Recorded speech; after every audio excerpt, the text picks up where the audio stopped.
Barak Yahweh, Barak Yahweh Shah, Yahweh Bahashil, Yahweh Shah, Bahashil, Barak Dash. All praises, honor, glory, love, respect, faith, and power, and trust, and all credit to my Heavenly Father Yahweh and my Heavenly Big Brother Yahweh Shah. Thank you so much for what you've done, what you're doing, and what you're going to do. Double honors to the apostles and elders and bishops of GMS, Great Millstone, who I learned from, and all the men scattered all over the world, teaching this truth and none but the truth in the name, spirit, and the power of Yahweh by Shema Shah. Trying to put a spiritual bug in you Hebrew Israelites' ears, you so-called blacks, Latinos, Hispanics, Native Americans, Seminole Indians, and you speckled birds. And what is a speckled bird? That be a Hebrew Israelite that look like some of the heathen nations, like for example, a Hebrew Israelite that look like a so-called white person or so-called Chinese person, etc., etc. Got a bunch of videos of news that's going on around the world related to disasters, natural, man-made, whatever. Anyway, these all plays from Yahweh by Shema Shah. I'm going to play these videos. I'm going to get into the scripts my best ability, say whatever God say through the spirit and power of Yahweh by Shema Shah, the Holy Spirit, the Kurah Kudash. Lord willing, be on me. Let's get it. We have a state of emergency now out of Orange County in California. Experts warning that the chemical tank that is in Garden Grove has a crack in it, and they expect that it could blow at any time. Now, the evacuations have swollen to some 50,000 people, and they're saying overnight they sent in a crew to inspect. Hey man, this was yesterday. But should whatever leaking out of that shit should have been already been probably leaked out. It ain't exploded yet from what I heard. I know this video is what is video? A day ago published. But you would think this shit have been already, you know, it would have been either blown up or just already on whatever's in that shit, but them already ran out. But I don't know, man. Whatever. And I'm just addressing the news because the Lord's plaguing everywhere. The Lords are reaching everywhere around the world. Anyway, they found this crack, and they think that it may be helping to like vent off some of the pressure, but they're still not sure. They think that this thing could blow at any moment, any time. So some residents refusing to leave their homes, which is going to be a dicey situation if you want to stay and you're downwind from this. On the left, you can see an image that they shared during their briefing, and it shows the blast radius and the area in which they expect this to go if it explodes. To the north, it seems here, but if the wind is traveling to the east, a toxic cloud could be heading that way. So if you know anyone in the area, check in with them. Some refusing to leave, but if a toxic cloud or a massive explosion happens, people are going to have to do something here. I understand the inconvenience of having to leave home and not wanting to do that, but you have to think about what you live around, especially when it comes down to stuff just like this, because if you live right down the road from something just like this, you're going to have an event that can happen just like this. So unfortunately, this is the situation. Again, a state of emergency now, and they feel this hazardous chemical tanker here could explode at any time. I'll update on X if it does. Make sure to follow. California lawmakers and the governor are now appealing to the White House to make a disaster declaration. Authorities say they are making progress tonight and may be able to avoid a catastrophic disaster. There is desperation to find a solution to this crisis. The tank is located in a densely populated area just miles away from two Disney theme parks, Angel Stadium and Knott's Berry Farm. At least 50,000 people in Orange County have been forced to evacuate their homes and seek residence in temporary shelters. And the mayor is warning residents not to ignore those evacuation orders, calling this a very dangerous situation. ABC's Jacqueline Lee leads us off from the command center. Tonight, progress in the desperate efforts to prevent an environmental disaster in Orange County, California. Crews able to get close enough to that unstable 7,000-gallon tank full of hazardous liquid, finding a potential crack, offering a glimmer of hope. Why would this be a good thing? So the thing about the crack is what we're looking for. It's going to relieve pressure. We want the pressure relieved out of that tank. He goes on to explain there could still be an explosion, just not a catastrophic one. For days, officials have feared the tank would either well, if that it ain't catastrophic, then what the hell y'all talking about? So, whatever. I don't even know. Anyway. Explode into a fireball, igniting nearby tanks, or the methyl methacrylate, a highly volatile chemical inside, would leak out. Why are there RV trucks parked out here? I guess it's people that work in the area, they got to live. I don't know. Even short-term exposure could cause skin. The RVs, Winnebagos, trailers, you know, that you live in, they sitting over here. I don't know why. And eye irritation and breathing problems. More than 50,000 residents remain under evacuation orders. 2 residents filing a class action lawsuit yesterday against GKN Aerospace, the company in charge of the tanks. And tonight, the governor requesting President Trump issue an emergency declaration to support response operations. The EPA saying it has been monitoring air quality since Friday. We've been involved in the modeling of different scenarios. We're being told that the tank will fail, but there are different scenarios as to what that means. The evacuation area is a densely populated area and is not far from several major area attractions, including Disneyland, Knott's Berry Farm, and the Angels Stadium. The Angels going ahead with a game tonight against the Rangers. Officials insisting the areas outside of the evacuation zone are completely safe. Lindsay, Crews will conduct another operation to... Anyway, they don't want to fuck with that money. What the hell? That shit just moved. I was gonna play this one with Kalsninsky about the same issue. Let me see what he got to say.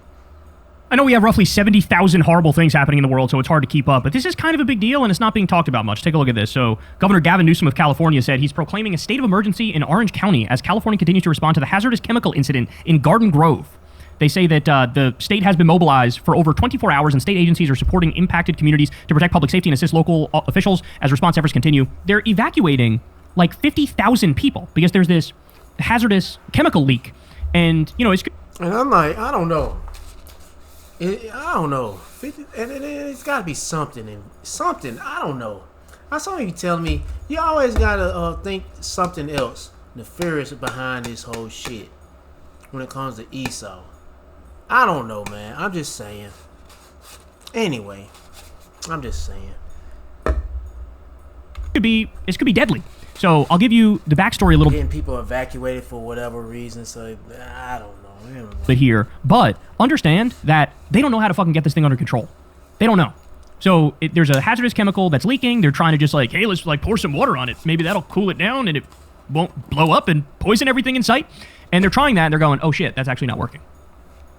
So it looks like everything I've read on this to this point seems to indicate that it is inevitable that there's going to be a massive hazardous chemical explosion, which is going to just wreak tons of havoc where people are going to get sick, people are going to die. It's a horrifying scenario. I live 1.5 miles from here. The shelters are packed. No one can get through to the phone numbers they provide. They're being weird about how bad this thing could actually be, especially considering health conditions that won't show up until after the fact. It's all fucked. Okay, about 50,000 people in Southern California were evacuated after officials warned a leaking chemical tank at a GKN aerospace facility could fail and potentially explode. The tank reportedly contained 7,000 gallons of methyl methacrylate, a highly flammable substance used to make plastics. So this is what it looks like. Right now, it doesn't look like much. They're just, shooting water at the thing, trying to cool it down. But let me give you some more specifics. Here's a CNN report on it. Let's watch. Emergency crews in Southern California are racing to prevent a potentially catastrophic explosion after a tank holding thousands of gallons of a toxic and highly flammable chemical began overheating at an aerospace facility in Orange County. The team has been using some live pictures of it just there. It's very dark. You can kind of just see some water being poured on there. California Governor Gavin Newsom declared a state of emergency on Saturday as crews continue their efforts to cool and stabilize the tank. CNN's Veronica Miracle reports for us.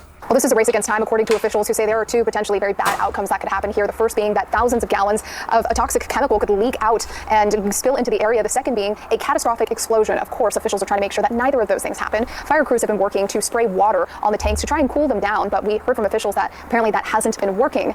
They say that the chemical has been increasing in temperature about a degree an hour. So at Friday morning, it was about 77 degrees, and by Saturday morning, it was about 90 degrees. Officials did talk about what could potentially happen if there was the worst case scenario explosion to happen. Take a listen to what they had to say. So if this tank fails and we have an explosion, these represent our blast zone. The innermost circle represents areas where we can expect severe structural damage and significant harm. Beyond that, you'll see an orange oblong.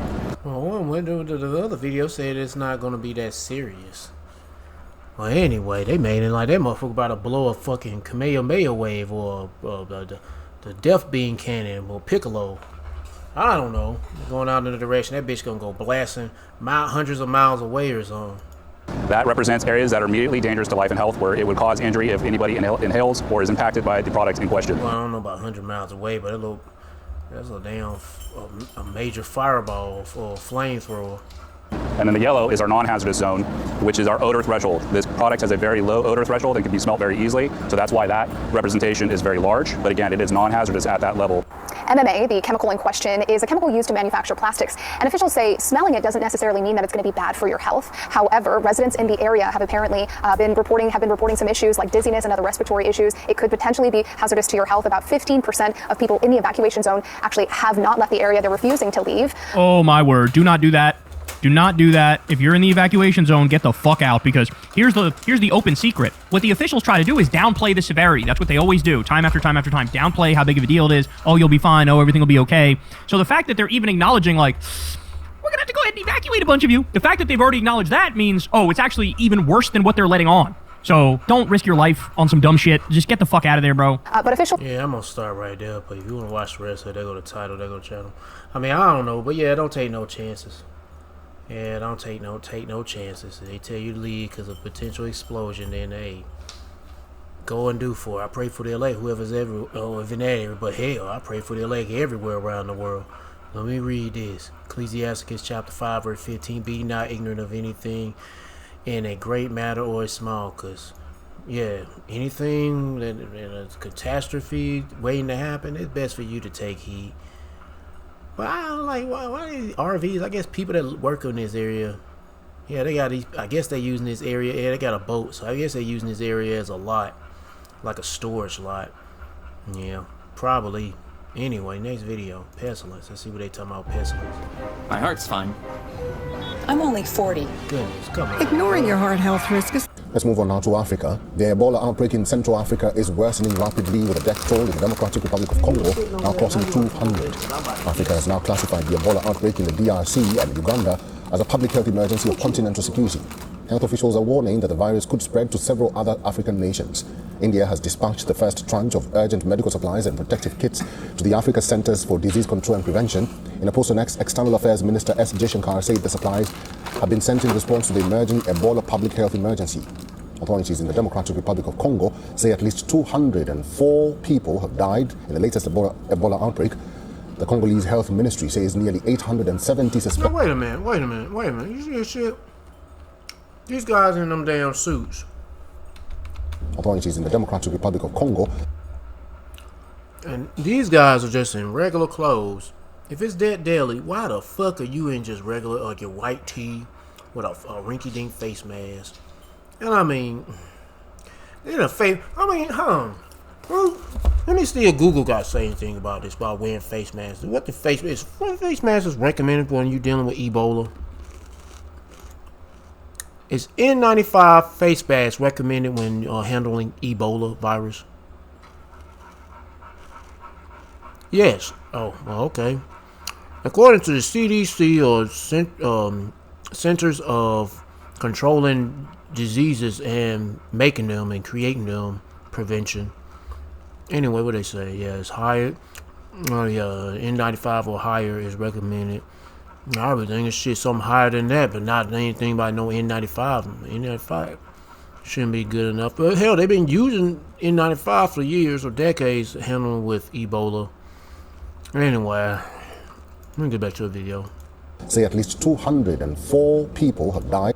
This guy right behind him, he ain't got no protection gear, just a face mask. And these other guys got the yellow shit. In the latest Ebola I don't know what the hell, like some yellow outbreak. Some damn, it's like rain jacket material. The Congolese Health Ministry says nearly 870 suspected cases have now been recorded across 3 provinces. The World Health Organization has declared the outbreak of the highly contagious disease. You know, hardly even scanning these folks. Look, they just walk back in zapped. Now been recorded across 3 provinces. Look, they just aiming at that shit like it's a damn joke. The World Health Organization has declared the outbreak of the highly contagious disease an international emergency. The Africa Centers for... She got down 36 degrees. Now it's 36 Celsius. What is 36 Celsius in degrees? What is 36 Celsius in the degrees?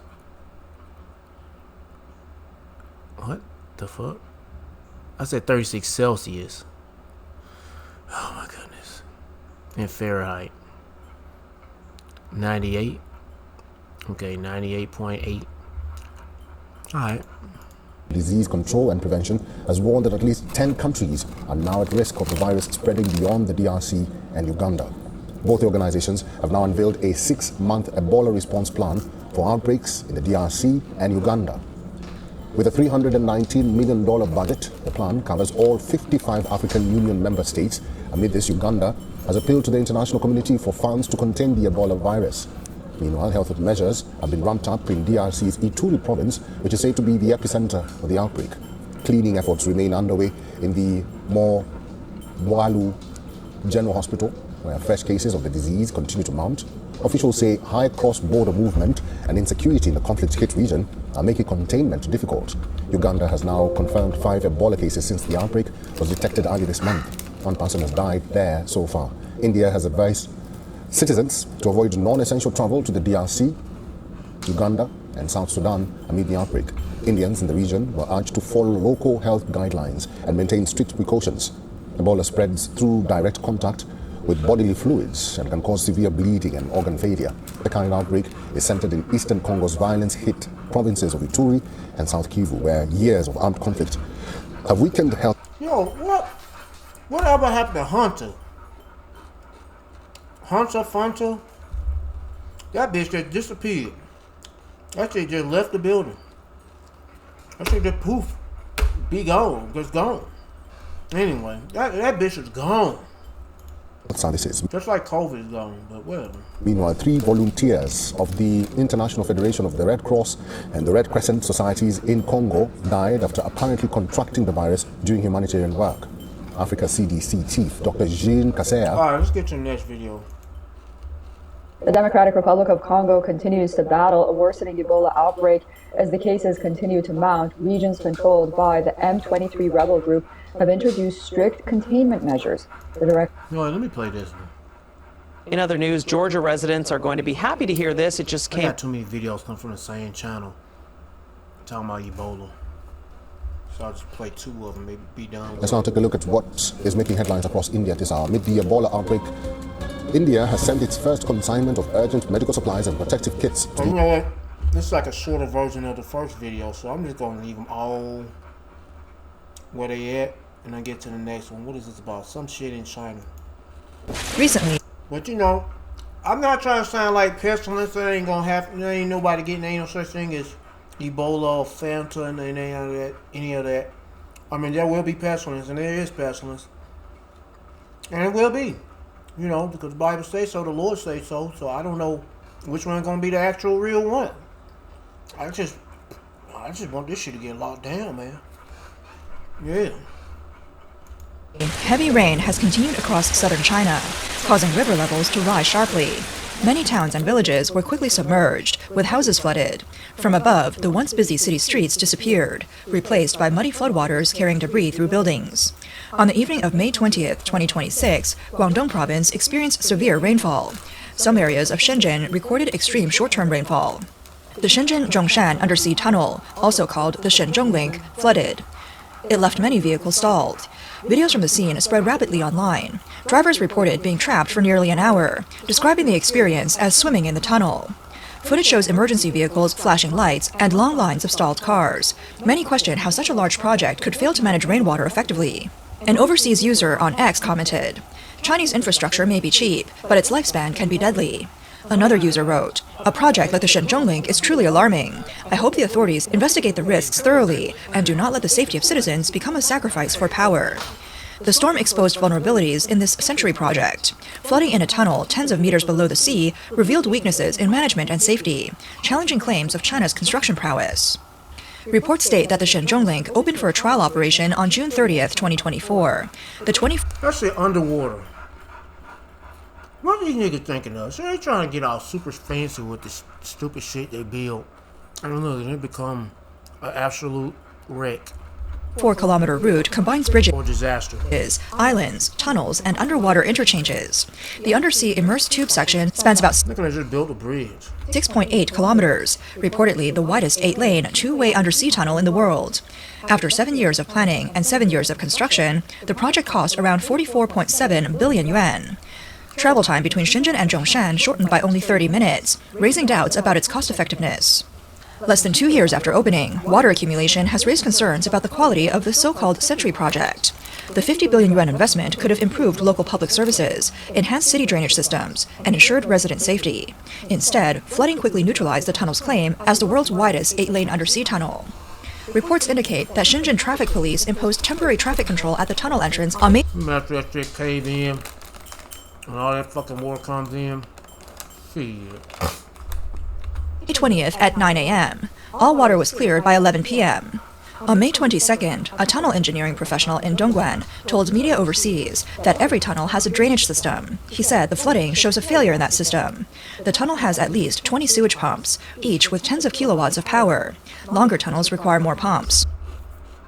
So, what if the pumps go out, but that bitch be completely flooded. He said this shows there's a problem with the drainage system. The reservoir water level rose, and the pumps didn't start, which indicates routine maintenance is inadequate. The professional also noted, these tunnels are built by large companies, but installation is outsourced. The bidder doesn't work, the worker can't do it, certified teams won't do it, and those who work have no certification. This is the reality.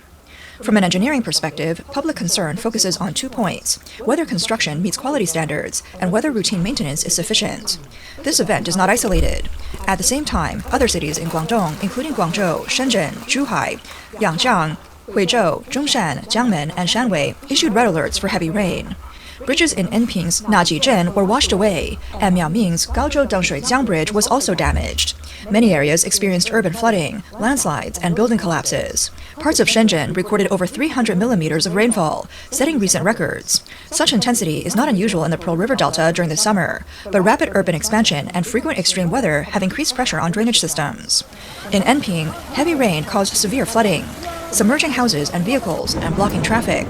From the afternoon of May 20th, the city implemented a 3-stop measure. Classes, work, and transport were suspended. Bridges collapsed in Najizhen, and caution lines were placed around affected areas. Residents in Najizhen reported water levels reaching 1 meter. They said, "We have not seen rainfall like this in decades." Video showed a bridge broken in the middle, with floodwaters rushing through a gap at nearly bridge level, prompting exclamations from bystanders.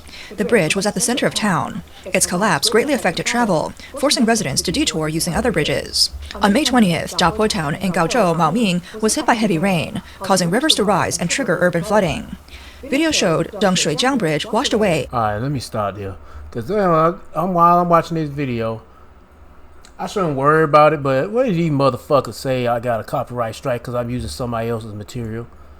And I ain't making no money off of it, so I'm going to show this real quick because last time I mentioned this in my first video today. I'm going to mention again, this is the second one, that I'm not making no money off of this, no profits off of it. I'm just using it for educational purposes and biblical educational purposes. That's it.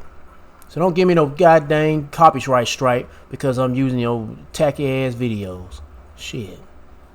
It's only for warning my people about what the Lord is doing to this world. Yeah, hell, what it was somebody gave me a I guess they gave me a copyright strike due to some earthquake in Turkey. It's just these niggas here trying to make some kind of excuse to try to hit you with some shit. Anyway, that's what I'm assuming. But anyway, let me get to another video. What is it about? More floods. Let's say double disasters, floods, and earthquakes in what is it? China. Torrential rains are pummeling China. Rivers are erupting over their banks. Streets have turned into murky currents. Farmlands are vanishing underwater. And entire communities across central and southern China are now trapped in a relentless climate assault. But just as rescue teams scramble to save those stranded by floods, a 5.2 magnitude earthquake hit southern China. The nation was hit not only from the sky above, but also below the earth. Here's our report. Relentless seasonal rains have pushed large parts of China into a full-scale weather emergency. Floodwaters are swallowing roads, homes and farmlands. Cars are floating through city streets. Villages have been cut off. And rescue teams are racing through rising waters to reach stranded residents. Entire regions across central and southern China are now battling dangerous flooding, with rivers overflowing after days of non-stop downpours. China's State Flood Control Headquarters has activated a Level 4 emergency response, as water levels continue rising across Guangxi, Hunan, Hubei, Guizhou and Changchun. State media says several areas have recorded some of the heaviest rainfall in years. Meteorologists warn that more rain is still on the way. The human cost of the disaster is also mounting rapidly. At least 22 people have now been killed, while another 20 are missing. In Hunan province alone, floodwaters tore through towns and rural communities, killing 5 people and leaving 11 others unaccounted for. When I woke up in the morning and looked around, it was like an ocean. The road I built in front of my house is so high that the water reversed flow. But after an hour, the water flooded into my room. In some areas, entire streets disappeared underwater within hours. Yeah, I talked about this like some days ago. But shit, man, I guess they still flooding over though. Anyway. More than 60,000 residents were affected in just one county. Because they posted a video yesterday. Yeah. Where it says, hope China will sell extra food water to Pakistan. Whatever. In southern Guangxi, the floods turned deadly for passengers travelling through rising waters. At least 10 people were confirmed dead after a truck was swept into a swollen river. Rescue crews have been searching muddy waterways and submerged areas for survivors. Neighbouring Guizhou province has also suffered major destruction. Heavy rain triggered flash floods and landslides across mountainous areas. 4 people were killed and 5 others are still missing. Several hillsides collapsed under the weight of waterlogged soil.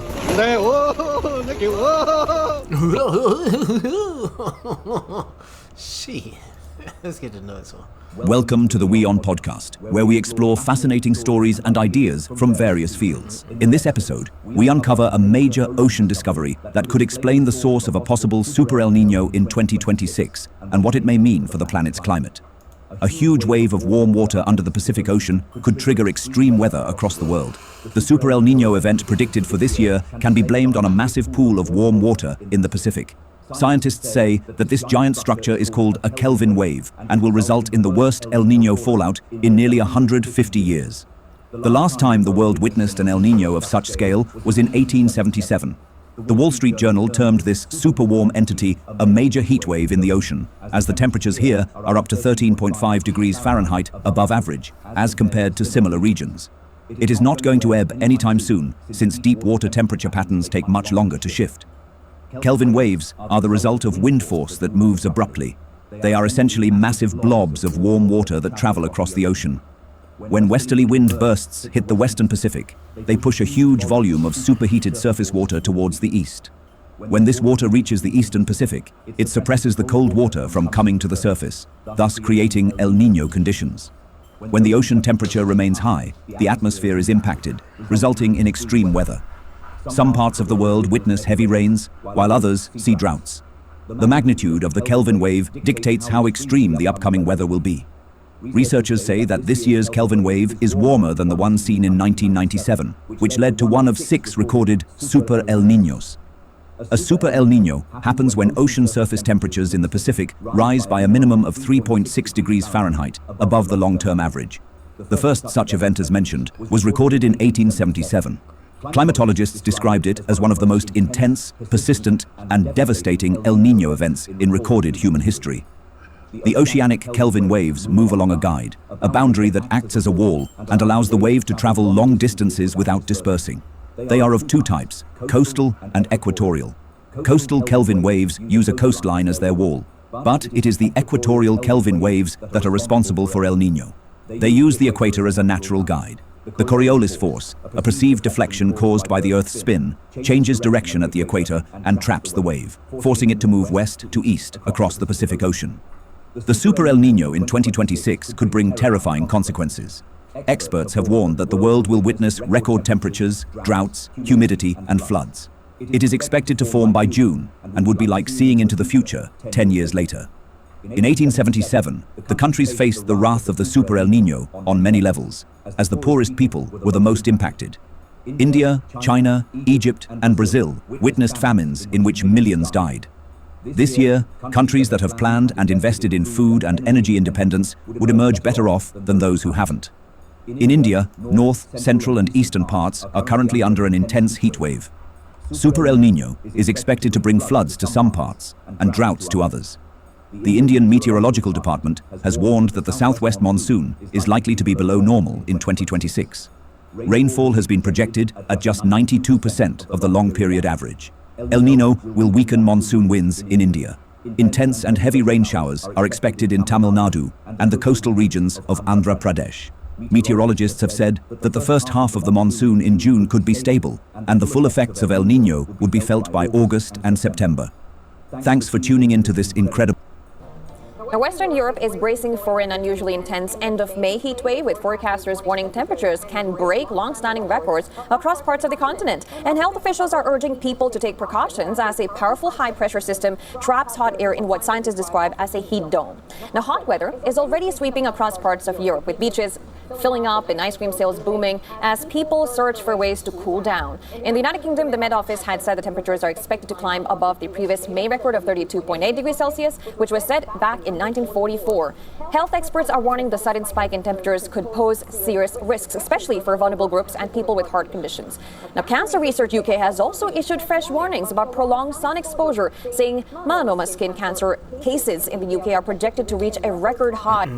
For you people that lack of melanin, I mean, it ain't just Edomites. You're going to have Israelites that look like the heathens that's going to be getting jacked up. I'm not even paying no attention to this video until I heard skin cancer. I was looking in the other screen, seeing for some other videos to add in to the list. I might need to start because I got too many already. But, hold on, what does this say? Diesel draft depends on food supply. You can starve. It's too much expensive. Says diesel dependent system. Oh well, I guess I'll save this. But anyway, what I want to say. Let me go back to let me go back to this. Play it back a little bit. Health experts are warning the sudden spike in temperatures could pose serious risks, especially for vulnerable groups and people with heart conditions. Now, Cancer Research UK has also issued fresh warnings about people who lack of melanin. They ain't gonna mention that. Prolonged sun exposure, saying they ain't gonna say that people who have different levels of melanin in their skin, brown skinned people, you'll be all right. But people who lack of melanin, like red people, y'all, you better stay your ass out of the sun. You know what I'm saying? Melanoma. I mean, I don't give a fuck about the Edomite getting skin cancer, but for you Israelites, the elect of Israel, that look like the heathens, it'd be wise for you to not spend too much time out in that sun. Cover yourself up. I don't know about no using that fucking, what that shit called, sunscreen. Use some a thin layer of cloth to cover up your head and your shoulders or something. I don't know, but whatever. Skin cancer cases in the UK are projected to reach a record high. These are plagues from the Lord, though. Goddamn fat Edomite bitches eating damn ice cream. This year, and the charity says that skin cancer rates have risen by nearly a third over the past decade. It's fat, they old. Now, meteorologists say that the heat surge is being driven by a major shift in wind patterns. First, meteorologists say wind patterns. What the fuck? They hold on. I know they them little niggas are full. They goddamn Esau's full of shit, motherfucker. It says U.S. jet shoots down UFO. Yeah, right, nigga. That nigga can't even catch a UFO. Get to this video right here. I'm gonna save this. You know, some brother gonna talk about it. I'm like, get the fuck out of here. The Lord gonna fuck you niggas up. Y'all niggas need to stop with that fucking shit. Patterns have shifted, with cooler northern winds weakening and warm air moving north from Africa. That hot air is now spreading into Western and Central Europe, causing temperatures to rise rapidly. At the same time, a large high-pressure system has formed over the region, trapping heat near the ground and creating so-called heat dome conditions. And under the high pressure, air sinks and cloud covers reduces, allowing more sunshine to reach the surface, and with clear skies and warm winds continuing for several days. Heat keeps building up, especially in cities where roads and building traps extra warmth. The heat is expected to hit countries including the UK, France, and the Benelux region especially hard, in some cases even more intensely than Southern Europe. And researchers also warn that densely built urban areas could experience even higher temperatures. Yeah, I just realized I got a video about pestilence. I should have threw that up there with the Ebola stuff. I forgot about that. But whatever. I got another video I want to get into. Performance? About some bunch of dead fish found in Georgia. The Chattahoochee River. If it can freaking move. Usually when you grab a video it can move, but it ain't trying to fucking move, man. What the? Let me stop cussing. It just, everything don't goddamn work, man. It's garbage.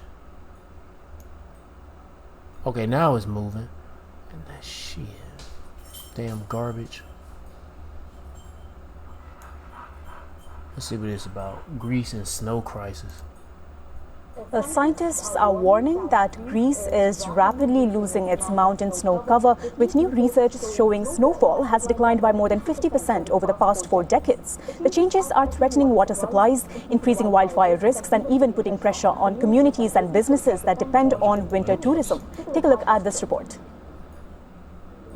The snow is melting on Mount Parnassos in central Greece, a familiar spring sight, but one that locals say is arriving earlier and lasting for less time each year. In the mountain town of Arakova, winters once brought deep snow that could trap families indoors for days. Mayor of Destomo says snowfall that once blanketed lower elevations is now only seen much higher up the mountain. We couldn't go to school because of the snow. When we were in elementary school here, we might have been stuck at home for 2 days without being able to go out because of the snow. Now we don't see that here anymore. New research from the University of Cambridge's Scott Polar Research Institute confirms Oh, I thought this shit was happening right. They predicting a daggone snow crisis. What was this? It says Greece snow crisis. Mountain shows vanishing at rapid pace. What, it's supposed to be snow caps melting fast or whatever. Observations. Scientists say Greece has lost more See than... what happens if you don't play the video before put it on wax? I don't know. Anyway, I don't be really care. half of its mountain snow cover since the mid-1980s. Researchers used 4 decades of NASA and European Space Agency satellite imagery along with machine learning technology to map changing snow patterns across Greece's mountains. The results show snow cover has declined by nearly 58% since 1984, with snow seasons starting later and ending earlier. Experts warn the consequences stretch far beyond ski tourism. Scientists say mountain snow acts as a natural water reservoir, slowly melting through spring and summer to sustain rivers, reservoirs and communities during the dry season. Without enough snow, water shortages are becoming more severe. Locals say springs are drying up and reservoirs are struggling to refill. There are some years when despair grips you. For those of us who know winter well, it's disappointing not to see snow. You want it in the winter. The change is enormous. At the same time, drier forests are increasing wildfire risks in regions that rarely faced such threats decades ago. You could set fire among the fir trees 30 years, 40 years ago, and there was never a chance that the mountain would burn. But now there is a great danger because of the severe drought, because there is no snow in the winter. As a result, there is not enough moisture to prevent a mountain from burning. Local authorities are now exploring new ways to adapt, including building small dams to capture water and promoting Arakova as a summer destination instead of relying only on winter visitors. But for many residents, the disappearance of snow is also an emotional loss.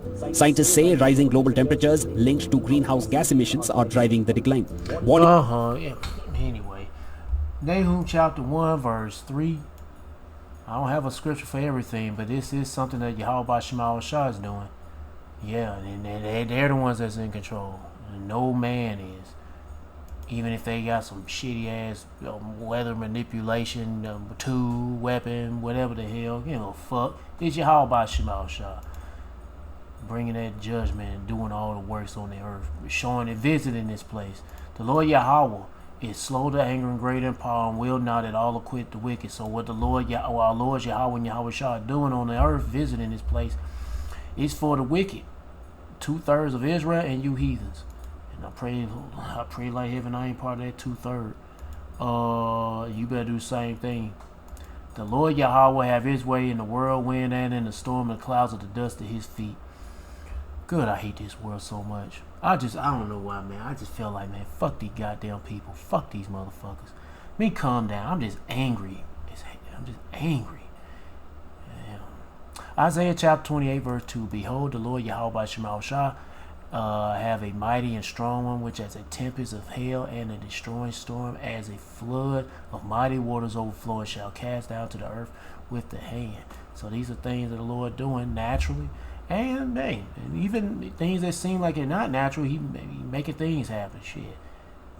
That was Isaiah chapter 29 verse 6. Thou shalt be visited of the Lord Yahweh of hosts with thunder and with earthquake and great noise, with storm and tempest and the flame of devouring fire. Let's get to the next video. What is it about? Dead fish. Thank you. New at 6, thousands of dead fish are washing up on the shores of the Chattahoochee River. We have pictures of what the riverkeeper says is one of the worst fish kills in years. Channel 2's Michael Doudna exclusively hit the river to see the aftermath. Yeah, guys, all along the Chattahoochee River, these are the sites that we're seeing. A bunch of trash and dead fish. And what the Chattahoochee Riverkeeper is saying is one of the largest fish kills in decades. Goddamn fish, fish, the water is toxic. All kind of shit and PFAS. It's just the earth is mourning because Esau ruling the world, of course. I was going to skip to go show this nigga face. Yeah, because your people rule the world, nigga. Because Becky Sue, your people rule the world, nigga. The earth is fucked up because of it. And what the Chattahoochee River Keeper is saying... Let's not get it twisted. You're going to have people that look like them that's going to be actual Israelites or somebody over another nation. But I just say they're Edomites and they're fucking up the planet. They're people fucking up the planet. Amalek, too. Don't forget about your monkey ass. ...is one of the largest fish kills in decades. How nasty that water is. And shit, if Israelites was ruling the world before Esau, hey man, the Chattahoochee River before it was Chattahoochee, or either, it probably was called the Chattahoochee River when what is it, Gad and Reuben was roaming over here in America. I don't know, it probably was called something else. But anyway, I bet you that river was super clean. Well, you could see it at the bottom, bruh. You can see through the bottom. You can drink that water. You can't drink that shit no more, bruh. You can't bathe in that water no more, bruh. You can't hardly fish in that water, man. You too many fishing, you eating too many of those fish, you'll end up getting lead poison. Or some shit. It's raining. Even the rain is poison now these days. Shit. This river is a huge part of my life. And I've dedicated my life to protecting this river system. I grew up on this river. For Riverkeeper Jason Olseth, the Chattahoochee is a special place full of life. But Friday morning, he found something else. I've been patrolling this stretch of river weekly for 20 years, never seen anything like it. For 20 miles downstream of the Chattahoochee River National Recreational Area, Jason Olseth found the banks coated in black muck and thousands, big old pile of them, and thousands of dead fish. I've never seen that out here. I've never seen a fish kill of this magnitude ever. Olseth says after the massive flash flooding on Wednesday, some sewage overflowed into the river, causing the oxygen levels to drop. But when the... Oh, more like they're probably dumping their fucking waste into the fucking water. Like some shit and some doo-doo and some chemicals and all that other stuff. Get the fuck out of here. Oxygen crashes like that, there's nowhere to hide. Essentially, every species of fish in that stretch of the Chattahoochee suffocated, leaving a place usually full of nature, practically lifeless. The oxygen levels are now returning, but the damage is done. Friday afternoon, Georgia's Department of Natural Resources took to the river to take samples of the fish and water, trying to figure out exactly what happened and see what can be done in the future. It'll be... Wait a minute, did this nigga just put a dead fish back in that water? Nigga, get that motherfucker out that water. That gross ass thing, man, that thing there dead, man. Get that dead thing out of that water. A matter of figuring out exactly what the cause was and making sure we get this fixed so it never happens again. Oh shit, ain't no fixing it. Well, one way to fix it is nuclear destruction. That's the only way they're gonna make it right. But really, America's not coming back after that destruction. No, it's gonna be obliterated, destroyed because everything's fucked up. It's defiled. Only thing the Lord has best in the best of his the best thing solution is destruction. To just vaporize all that till it be no more. You know, I don't even know if parts of America might be inhabited, or even nobody gives a fuck. No, they won't give a fuck. The Lord ain't gonna allow this place. Nobody living back over here. He gonna use this, like I say, he gonna use it lands as a memorial, or something to remember, a story to be think of for the future. That don't you hell, America is a wasteland. It's always gonna remember as what you call it? The shitty place. I don't know. I'm just thinking of something. I'm trying to think. What are the movies where there's a land, a territory that nobody goes to because they're not? It's forbidden. The forbidden land. Yeah, the forbidden territory. I just call it the shitty place. The place where Esau, the devil, roamed. That was his headquarters, America. Now that bitch is dead, destroyed. You Israelites gonna be dead and destroyed. You keep dwelling and loving this place. Depart from this place, this ain't your rest. Look at the fish, they all dying in this bitch. Everything dying because of Esau, Amalek, faggot ass, and then these dumb heathens. Yeah, it's thundering, Bubba. Don't be trying to get closer to me, my nigga. Don't get me, she get scared when it's thundering. Let me get to the next video. What is this about? Bioweapons. It says AI tells scientists how to make biological weapons. Oh, we gotta get out of here, bro.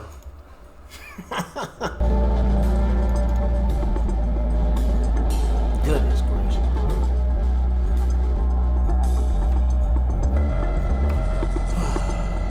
We already talked about Ebola, but shit. Going back talking about pestilence again.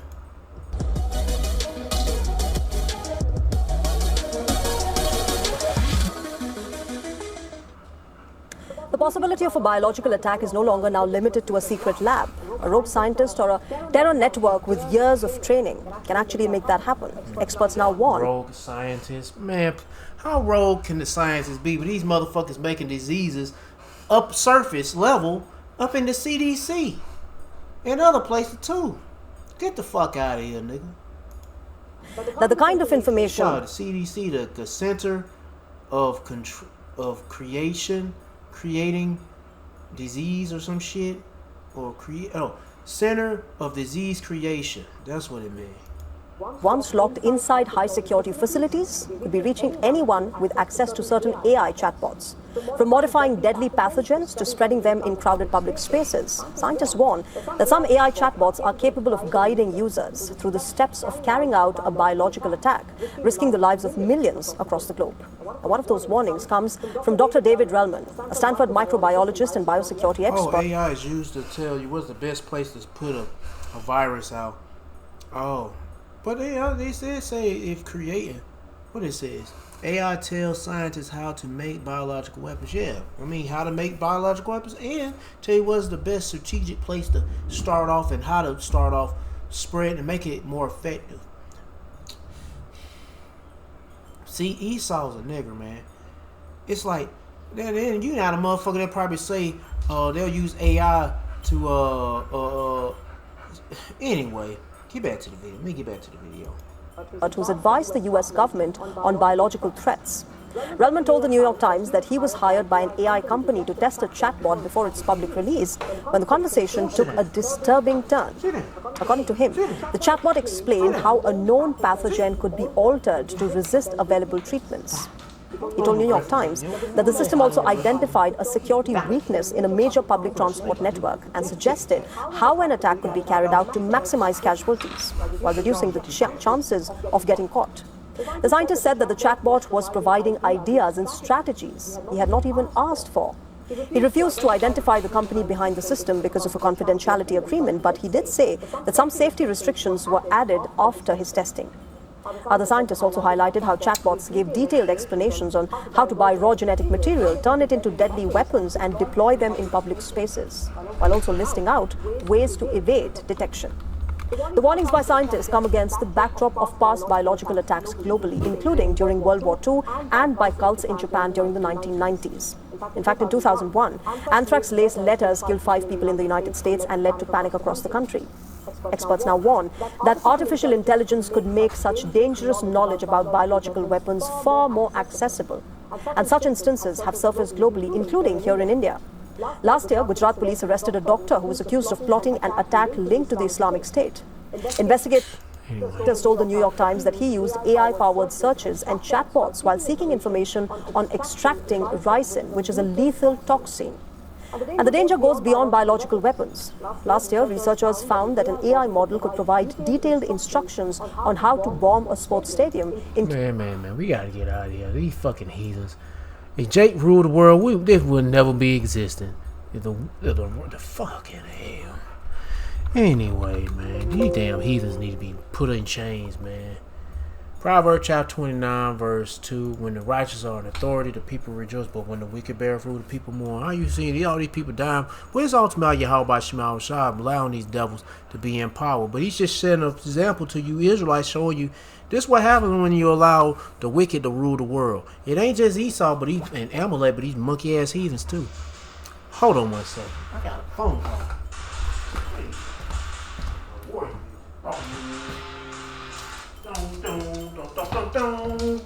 Get out of there, yeah, man, the wicked bear rule the people more. And they getting sick, dying from pestilence. But hey, man, it's all from the Lord, though. But man, this shit sucks, man. Let's get to this next one about pestilence. I had another scripture I'll go read. Man, get your ass from underneath the table, bruh. You know, sit down. Hey, Cage. Hey everybody, Josh Anderson, World Alternative Media here, and are we in for another falsified pandemic, quote unquote, as we see evidence of a new Event 201 style simulation, we have Bill Gates' Gavi getting further promotion by the U.S. government and the big pharma lobby. House bill readies $3.35 billion for future global health threat orchestration. H.R. 8595 keeps Bill Gates' vaccine syndicate Gavi plugged into U.S. funding pipeline. No one should be shocked. The Maha movement was always a joke. They never meant to actually come in and stop any of the stuff that's happening. Obviously, as we see them reassess the Yogamak chemical in food, they are pushing for further pesticides and, of course, helping support Monsanto and Bayer in their removal of cancer warnings from Roundup on their products. Really evil stuff. And, of course, one of the big things right now is hantavirus, which I've been talking about for quite some time. And I haven't heard of it lately.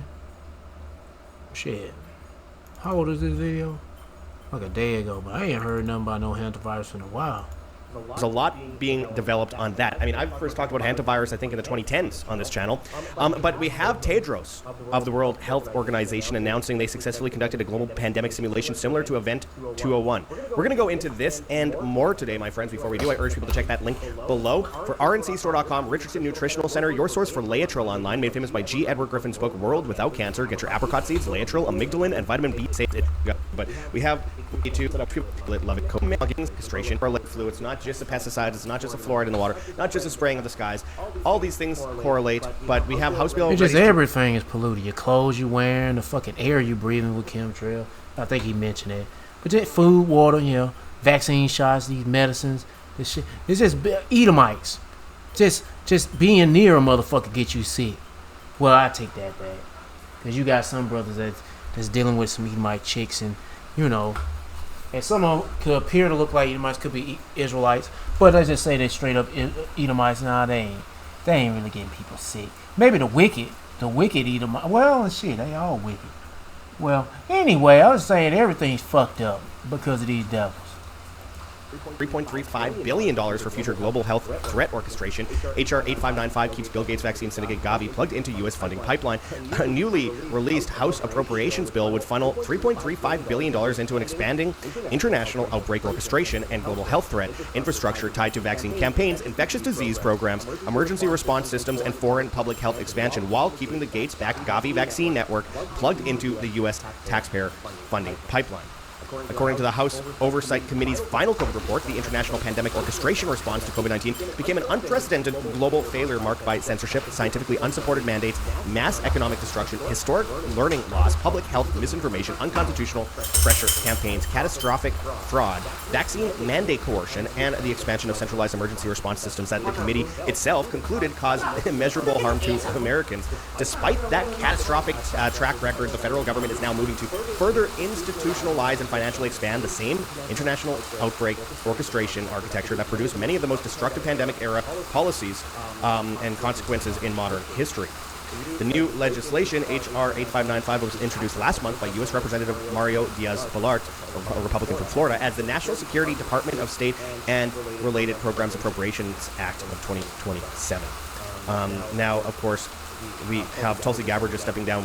People say, oh, well, what about Robert F. Kennedy Jr., the guy who was, of course, confirmed by a pharma-funded house. I've been saying from the beginning, like, this stuff doesn't just happen. Like, the government doesn't create these issues and then come in and solve them for you. And no matter what kind of hopium they try to present to you in their election campaigns, like, they actually care about you and the children and the injuries from the injections, they don't. They don't. I think that's blatantly obvious. However, we still have a lot of people saying, just wait, look what they're doing. Look what they...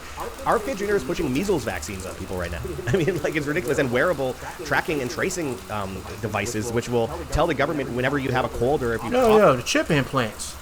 I had to walk away to close some of these windows up. It started raining through the window because that wind blowing so hard.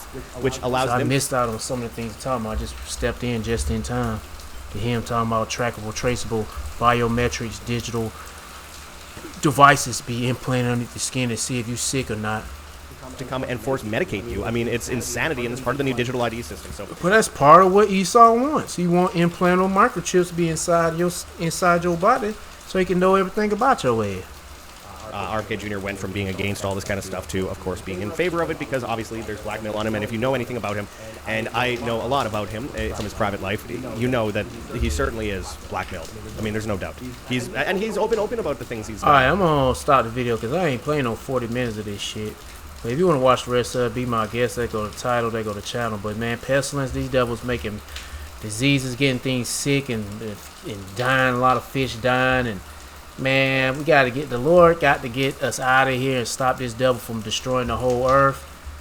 Because if he doesn't, then, you know, we all be dead. Everything be dead. That's why praying like heaven, the Lord, get us out of here. Speed up the time. Because he is speeding up the time for the elect's sake. Let's get to it. Matthew chapter 24, verse 21. For then shall be great tribulation, such as was not since the beginning of the world to this time, nor ever shall be. And except them days be short, there shall no flesh be saved. But for the elect's sake, them days shall be shortened. So this nigga using AI. And none of these stupid heathens making using AI to make viruses and plotting on how to, you know, they're doing shit, man. I mean, goddamn, goodness gracious, we got to get out of here, man. Shit. These devils got to go. A farmer checks his crop in Sudan, but with soaring fuel and fertilizer prices, this year's harvest will be poor. Planting has been significantly scaled back due to the impact of the Iran war. Only 5% of farmland in this area has been planted so far, according to a local farming committee. According to United Nations data, Sudan depends on the Gulf for more than half of its fertilizer imports, and after 3 years of civil war, domestic fuel refining has been cut off, leaving it fully reliant on imports. In southern Omdurman's Jamouya farming scheme, fertilizer prices are up 67% from a year ago, while diesel prices have more than doubled, national surveys show. At that price, we don't make a profit, farmer Bashir Ismail said. You spend your whole profit on the diesel. Farmers say the higher costs are hitting staple crops, such as sorghum and millet, as well as export crops like sesame. In some areas, they also complain that war damage to irrigation systems has not been repaired and that government support has been limited. Sudan's agriculture minister, Ismail Qurashi, has said officials are coming up with interventions. The ministry's agricultural production chief, Fatma Yusuf, told Reuters authorities have struck a deal with the Agriculture Bank to create a new fund to offer financing, and that the ministry was working on rehabilitating the irrigation canals with pumps in several locations already fixed. Sudan is already on the front line of a food crisis. A UN-backed monitor says nearly 20 million people, more than 40% of the population, are facing crisis levels of hunger, with some areas at risk of famine. The recent Iran war added more salt to the wound. Sadiq El Amin, the senior UN food security analyst in Sudan, says the situation is set to have a serious impact. If farmers try to reduce either the cultivated areas or the amount of fertilizers, or not use fertilizers to a great extent, that might immediately have an impact of not less than 40% decrease overall of the production. Aid groups warn any prolonged shock now could undermine future harvests, drive food prices even higher, and deepen hunger well beyond this season. Are wheat shortages coming? Are prices of groceries about to skyrocket? Again, maybe you've been watching these videos that have been floating around and are slightly freaking out at the moment. So we need to talk about what is going on with wheat right now, where are we getting this information, and what is our response to this possible wheat shortage coming up. Hey y'all, welcome back to Grains and Grit. My name is Felicia, and on this channel, I teach you all about real whole grains, all from a biblical perspective, how and why to mill your own grains, baking that bread, so on and so forth. And of course, also giving you information in regards to our grains and all the things going on with that. Because in spite of the whole anti-gluten craze, anti-grain craze, grains are still very, very much a staple for our entire society and also the world. So whatever happens with grains, what's going on with grains, really, really affects people, even if you are one of the I gave up bread types. So you're going to want to pay attention to this video. All right, so in case you did not know this, and frankly, I did not know this, I should know this, but I didn't. But the USDA, the United States Department of Agriculture, for those of you who may not be my United States listeners, the big USDA comes out with a report every single month called, it's called the Wheat Outlook. And it explains the USDA's changes in the official projections for the United States and the world wheat supply. So every single month, they're actually coming out with this report. And basically, it's saying, here's how many wheat acres were planted, here's what the projections are, here's what we're expecting prices to be, you know, just a general outlook and overview of how grains are going here in the United States and also around the world. And the one that came out in May of 2026 was not good, and it's the one that everyone is freaking out about right now. All right, so what did this report say? What does this mean for us, and what do we expect in the future? Are we going to wake up tomorrow and bread or wheat be doubled in price? What do we need to be doing about it now, as well as prepping for the future, so on and so forth? We're getting into all that today. Now, throughout this video, I will be using an example, and that is my go-to place for hard red and hard white wheat berries, which is 4 Generations Organic Farms. They are a organic wheat farmer based as a comparison to this data, so we can actually see what this with Bill was ever at 1919. So the least amount of fields planted. Now there are various reasons for this. I believe. I ain't got time to listen to all that. If you want to watch the rest of it, they go to the title of the video, they go to the channel. I didn't know what I was expecting to hear playing this video, but I heard enough. Let's get to this last one. I was gonna play this one, but I wasn't sure about this because I need to start playing these videos play some of it before I put it on wax. But I never do. Let's get to this last one. Clearly, I'm pretty sure that I know what this is about. What is this? Full spectrum survival. Get an exclusive I don't hear no ads. Welcome back to the compound, everybody. We've got a little bit of a problem, and I'm behind the curve here because AutoZone and multiple other outlets just said that they were running out of motor oil. This means for our vehicles, for our tractors, we really need to top up right now. We're also putting together some tools that we need to build out the inside of my brother's house. He's building a house nearby because, let me tell you, the family compound is really where it's going to be at in the next couple of months. I don't think that a lot of people are going to understand how bad this situation really is until... This guy here, he's really serious about this. He sounds like he's panicking a little bit. Well, maybe because he's walking. And I got the video moving fast, but I'm pretty sure he had a panic because his world coming to an end. They start to see shortages. Now they're already expecting slow it down. A 35% increase in the price and a 30% decrease in the availability of oil. I think we're going to get a lot worse. Right here, we are going to start putting in some potatoes. You know, I forgot. Let me go ahead and get to a scripture before he go into another, because he's talking about food right now, farming shit. So let me go ahead and get to a scripture. Ezekiel chapter 5, verse 16. When I shall send upon them the evil arrows of famine, which shall be for their destruction, and which I will send to destroy you, and will increase the famine upon you, and break your staff of bread. The famine of bread, talking about that food. And the Lord is bringing it to you people. You Israelite 2/3 better convert. Well, I won't say convert. Well, you pretty much leave all that dumb idol shit alone and worship Yahweh Shema Shai and repent. That's your only way out of here. Ferrari lunch is 640 billion. Oh, I ain't studying no fucking cars. I'm just reading it. I'm like, what the hell is about a Ferrari? Give a damn. Fuck a damn Ferrari. I want a chariot, nigga. Anyway, what is it? Yeah, man, the Lord's bringing famine. He's breaking that staff of bread, and that being their support system, and how you deliver it, how you grow it, how you show it, how you raise it, because you got livestock, that's food too. How you raise it, how you process it, how you package it, everything, all that stuff is big. When anything that's related to food, the Lord is breaking it down. So it's best for you to get down when you about Shema Shah before it's too late. Jake. So I had never used this tiller before, just hooked it up to the PTO of the tractor, got into the dirt.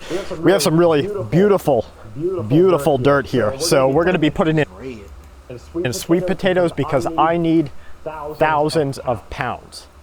Why I need thousands of pounds is in part because I right now am running off of the care system that has been developed by my family, which revolves around procrastination, just getting it done no matter what, whether you've got the skills or the previous experience or not. And I pretty much need these potatoes to grow by themselves. I needed a variation that could grow in the ground without irrigation in the current months that we are in, and we're going to go to the store today, get what we need. In 2 days, we're picking up the sweet potato slips, and we're getting ready. We're into a problem. We're really behind. Yeah, raining. We're getting a lot of rain. Well, I forgot we in Kentucky. Behind the curve here. I only have maybe 48 hours to get these sweet potato slips into the ground. My brother went and picked them up. He had to make what should have been a 2-hour trip. It actually turned into a 6-hour trip just because of... More flooding possible after Atlanta's rain, so commute on Wednesday. Traffic. And it seems like when you're trying to get everything going, there's just something that's going to kind of hinder your way a little bit. There's no fruit without sacrifice. While we were tilling up, we did get the oil, which is great because now the tractor... Man, who cares? This is about oil, blah, blah, blah, blah, blah. Energy. From having a problem finding their routing. So we had to have one of our good friends come out, and he has a large excavator. He came out and really tore this land apart where we're putting it here. Now remember, this is our interim garden. Our large garden is over there behind me, where we are going to create a terraced garden. Terraced, like they have in Nepal, in other South American countries, where you actually step down terraces across the mountain. This allows natural water to flow over your plants. But right here, we really have no time left. I don't think that we have. If I could have done this 6 months ago, I would have. I don't think we have 6 months left, so I'm kind of working every single day to planting that there's in the ground. But he said, the ground's just... He might work in hard, right? He's trying to determine to get his garden. That's right. Hoping for. So right... Yeah, you Israelites need to be working hard, trying to get right with Yahweh Shema Shah. Now we're on our way to get this hoe fixed and get it straightened out. Then we've got to get the rower back on the tractor, and then we've got to get back out there, and we planned at night what the... What is this dude doing talking about what he got, man? Anyway, I don't care. But the stuff is... Hey, man, let me see what else. He got any news talking about? This is a unit that will run off... No, he's just talking about the stuff he's doing to his compound or his prepper retreat area property. Anyway, well, he knows something is going down. We do too, but this, I mean, nothing wrong with doing this shit, but this shit ain't gonna save you. But there's nothing wrong with it. You want to keep yourself active, but actually, you want to keep active with Yahweh Shema Shah, and it's true. And not don't put all your faith and trust in the damn growing shit, because you're gonna get ready to lose this shit. And get ready to that season when you're gonna lose stuff. You ain't gonna keep stuff, you're gonna lose stuff. So anyway, that's all I got, man. I'm gonna end it here. Is that it? Let me see, that's the last video. Yeah, that's the last video. I'm gonna end it there. But if the plagues are building up, and you gonna pray like heaven, Lord, have mercy on you. Oh yeah, and speaking of plagues, let me get this scripture. It's all over the world. I can find it in time. Here we go. 2 Ezra chapter 16, verse 37. Behold, the plagues draw nigh and are not slack, as a woman with child in the 9th month bringeth forth her son, and 2 or 3 hours of her birth great pains compares with wounds, which pains when the child is born. When the child cometh forth, they slack not a moment. Even so shall not the plagues be slack to come upon the earth. And the world shall mourn, and sorrow shall come upon it on every side. My people, talking about you Israelites, you so-called blacks, Latinos, Hispanics, Native Americans, Seminole Indians, and you speckled birds that look like the heathens. Oh, my people, hear my word. Make you ready to thy battle, and in those evils of ill times, be even as pilgrims upon the earth. So it's gonna get crazy out here, no matter where you at. So seek the Lord, repent, and try to build a spiritual mental relationship with Yahweh. What the fuck is Copilot doing on? It's like it's on in that fucking shit. Give a fuck about no damn Copilot. Oh, you can't even end this shit. Anyway, I'm looking at the I'm looking at the task manager, and it's showing Copilot open. Since when I ever had that shit open? It's just on standby. Can't end the task. It's just, you just can't. But anyway, man, seek the Lord by seeking his prophets and take heed of what they say, and try to build a spiritual mental relationship with Yahweh Shema Shah by praying Yahweh Shema Shah, praising Yahweh Shema Shah, worship Yahweh Shema Shah, fearing Yahweh Shema Shah, and repenting to Yahweh Shema Shah. To all the men out there pushing this truth and nothing but the truth in the name, spirit, and the power of Yahweh Shema Shah. Keep on preaching, keep on teaching, keep your faith and trust on Yahweh Shema Shah, stay humble. And for you few sisters out there taking heed, keep your faith and trust on Yahweh Shema Shah. Stay humble, stay in order with your man. If you ain't got no man, stay in order, Yahweh Shema Shah. Peace and blessings to the hopeful elect, and all praises to Yahweh Bahashem, Yahweh Shah. Shalom.